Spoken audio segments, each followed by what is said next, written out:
भारत की जनता को लेकर कुछ आंकड़े अमेरिकी राष्ट्रपति भी गिनवा रहे हैं। दरअसल ट्रंप ने भारतीय चुनाव आयोग और उसकी फोटो आईडी वाली व्यवस्था की तारीफ करते हुए सेव अमेरिका एक्ट की वकालत की है। ट्रंप चाहते हैं कि जिस तरह भारत में फुल प्रूफ इलेक्शन होते हैं उसी तरह अमेरिका में भी हो। ट्रंप के बयान से सियासी तापमान बढ़ा, लेकिन सवाल उठता है कि आखिर 140 करोड़ की आबादी वाले भारत का इलेक्शन सिस्टम इतना रोबस्ट, पारदर्शी और अभेद्य कैसे रहता है।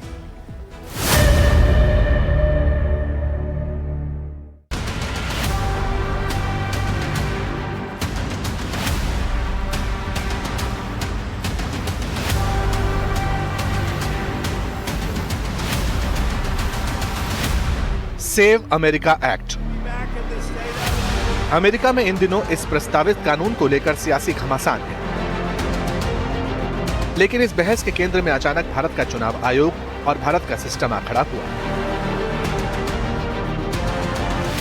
अमेरिकी राष्ट्रपति डोनाल्ड ट्रंप ने अपने सोशल मीडिया प्लेटफॉर्म पर खुलासा किया कि भारतीय मुख्य चुनाव आयुक्त ज्ञानेश कुमार ने अमेरिकी प्रशासन से सवाल किया था, आखिर अमेरिका में बिना वैध फोटो आईडी के चुनाव कैसे हो सकते हैं। ट्रंप ने भारत के आंकड़े दुनिया के सामने रखे, 64 करोड़ से ज्यादा मतदाता और हर एक वोटर का सत्यापन।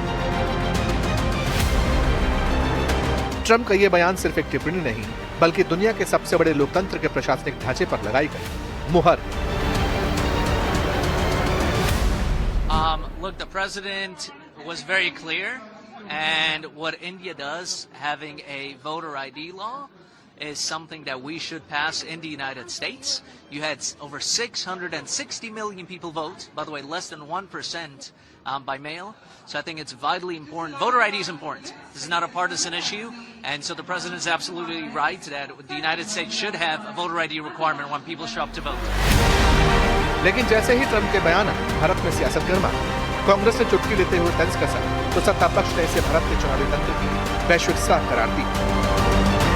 डोनाल्ड ट्रंप साहब ने जो भारत की चुनाव व्यवस्था की पारदर्शिता की लेकर के जो तारीफ की है, मैं उनका धन्यवाद कर सकता हूं, लेकिन मैं ये मानता हूं, जानता भी हूं और मानता भी हूं कि कांग्रेस पार्टी तो अपने हिसाब से, अपनी अनुकूलता से ऐसे सारे बयानों को पिक एंड चूज करती है। एक बार फिर कर लेंगे। हम तो कह रहे हैं ले जाओ, कल ले जाते हो आज ले जाओ, अगली फ्लाइट से हम ईवीएम भी भिजवा देंगे, वहां एसआईआर भी कराओ, to serve with love, SIR कराओ। फिर डोनाल्ड ट्रंप लाइन में लगे रहेंगे अपने कागज लेके, मेरे पिताजी यहां के थे, मेरे माताजी वहां की थी, पिछला वोट वहां दिया था। ले जाए, हम तो चाहते हैं ले जाए। सियासी बयानों और पलटवार से अलग असली सवाल यह है कि 10 लाख से ज्यादा पोलिंग बूथ और करीब 100 करोड़ पंजीकृत मतदाताओं वाले देश में निष्पक्ष चुनाव आखिर संभव कैसे होते हैं। भारत में चुनाव कराने की जिम्मेदारी निर्वाचन आयोग की है, जो एक स्वतंत्र संवैधानिक संस्था है। भारत में हर नागरिक के पास निर्वाचन आयोग द्वारा जारी इलेक्टोरल फोटो आइडेंटिटी कार्ड यानी एपी कार्ड होता है। आयोग ने देश के विशाल बायोमेट्रिक डेटाबेस के साथ इसे इस तरह जोड़ रखा है कि एक शख्स का वोट 2 जगहों पर दर्ज होना लगभग नामुमकिन। भारत में वोटर लिस्ट के लिए बूथ लेवल ऑफिसर्स यानी बीएलओ घर घर जाकर सत्यापन करते हैं। वोटिंग के दिन केवल सरकारी मशीनरी ही काम नहीं करती, हर पोलिंग बूथ के अंदर सभी उम्मीदवार अपने पोलिंग एजेंट्स बैठाते हैं, जो हर मतदाता की पहचान, उसके पर्ची मिलाने और वोट डालने की प्रक्रिया पर सीधी नजर रखते हैं।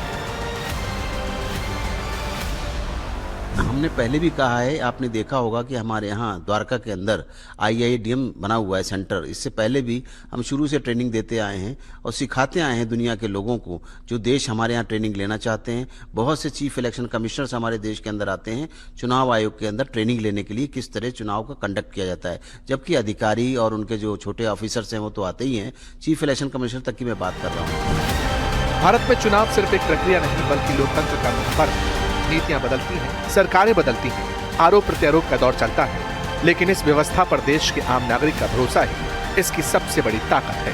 और जब अमेरिकी राष्ट्रपति भारत की वोटर आईडी व्यवस्था से सबक लेने की बात करते हैं, तो ये इस बात का सबूत है कि भारतीय लोकतंत्र का सिस्टम न केवल रोबस्ट है, बल्कि विश्व स्तर पर दिशा दिखाने की क्षमता रखता है।